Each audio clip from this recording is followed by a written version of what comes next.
Back in early 2021, Samsung dropped the Galaxy S21 Ultra, which is a very solid device. Some called it the best phone of the year, others called it the best phone, period. And 5 years later, the surprising thing isn't how well it did back then, it's how often I still see it today. Because here in 2026, the S21 Ultra is still being bought, carried, and trusted as a daily driver, not because of nostalgia, but because it's a proper premium flagship. But is it really worth it in the big 2026? In my region, you can get it used for around 350 USD, and that includes importation costs and taxes, so I'm sure you'll be able to get it for even cheaper in many other regions. And when you remember that this phone was released for around 1200 USD back then, that is a proper price drop. When you pick this phone up, the first thing you notice is that iconic contour cut design. Even in 2026, it still looks unique and high-end because of the way the metal camera housing flows right into the aluminum frame. Combined with that matte finish on the back, which still looks fantastic, it really stands out. Now this is a heavy phone, properly heavy, but honestly, that's expected given the size. Most people won't care, it is supposed to feel substantial. If you wanted light, you wouldn't be looking at an Ultra anyway. You're getting Gorilla Glass victors on the front and back with that aluminum frame, so structurally, it was durable for its time and is still durable today. Now on paper, it has IP68 dust and water resistance, but since you're buying this used 5 years later, don't depend on that. The seals are definitely worn off by now. It is probably safe in the rain, but if you keep it underwater for more than a few minutes, you'll be cooked. The display, meanwhile, is where Samsung's reputation tends to age like fine wine, and the S21 Ultra is no exception.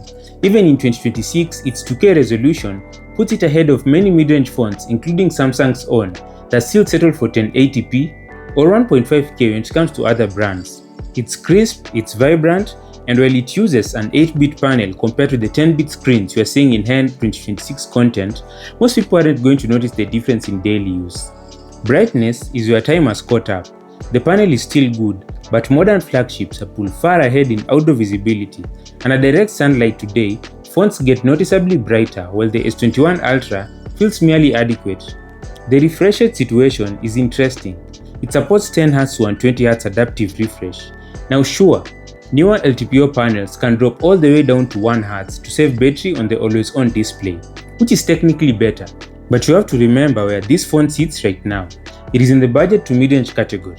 Most new phones at this price point can't go lower than 48Hz or even 60Hz, so the S21 Ultra actually still carries a massive advantage in efficiency and smoothness as compared to its current price peers.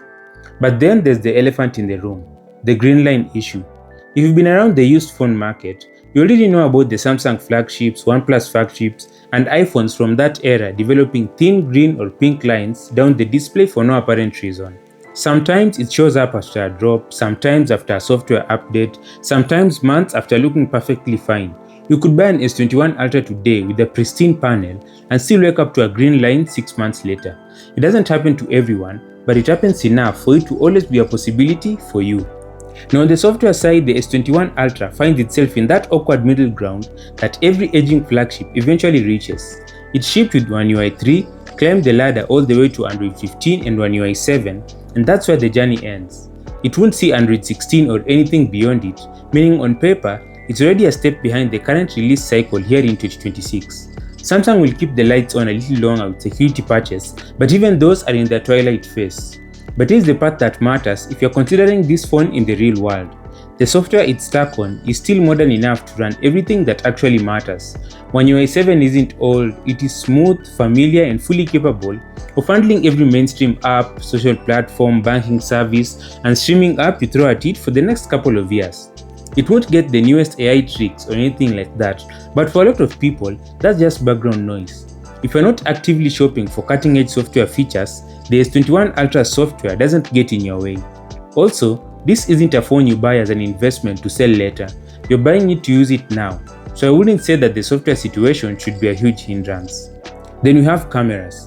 When this phone dropped, it had one of the best camera systems on the planet, and even today, it holds up very well. It was the first Samsung Ultra phone to have dual telephoto lenses, giving you 3x and 10x optical zoom. And in the current mid-range market jungle of 2026, that 10x lens still pulls away from most rivals that try to fake it through digital cropping. The infamous 100x space zoom is still mostly a party trick, but it's a fun one, and it produces shots that are usable when the lighting is right. The real star is that main 108 megapixel sensor. In broad daylight, it still captures the kind of sharpness and dynamic range that mid-range sensors can't match because physics hasn't changed. A bigger sensor gathers more light. In normal conditions, family photos, pets in the backyard, city shots, it works all over the typical $400 phone with a tiny sensor and aggressive software sharpening. And for video, it punches even higher. You get 8K 24 frames per second or crisp 4K at 60 FPS across all lenses. Yes, the newer S25 Ultra will do 4K 120, but if you stack the S21 Ultra against modern phones in the $300 to $500 price range, it still outcompetes about 95% of them. Now, despite being 5 years old, this phone still feels faster than many modern budget phones you can buy today. A huge part of that is the memory.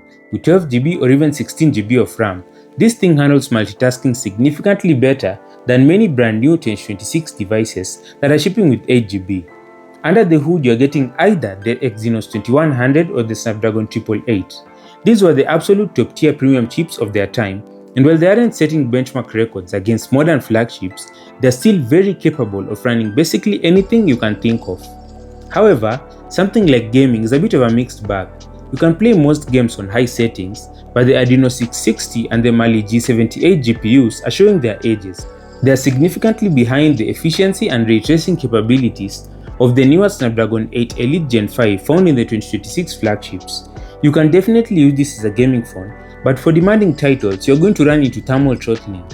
It will run well for the first 10 to 15 minutes, but after that, the phone tends to overheat and leading to the frame rate dropping. Also, keep in mind that because this is an older device, battery life just isn't what it used to be.